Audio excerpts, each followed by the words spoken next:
हे बघण्यासाठी तुम्हाला पूर्ण रेसिपी बघावी लागेल। हा पदार्थ बघण्यासाठी तुम्हाला पूर्ण व्हिडिओ बघावा लागेल। नमस्कार मंडळी, मी स्नेहल तुमच्या माझ्या किचन मध्ये मनापासून स्वागत करते।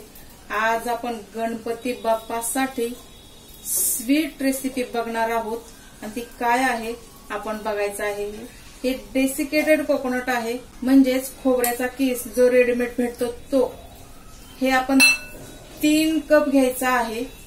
तुम्हाला आणखीन जास्त करायचं असेल तर तुम्ही अर्धा किलोचा पण करू शकता।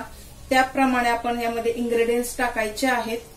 तर 3 कपाप्रमाणे आपण साखर किती ऍड करायची परफेक्ट मेजरमेंट सह मी तुम्हाला दाखवत आहे। आशा करते की हा व्हिडिओ तुम्ही पूर्ण बघा, नीट बघा। कळत नसेल तर आणखीन बघा, त्यानंतर तुम्हाला समजेल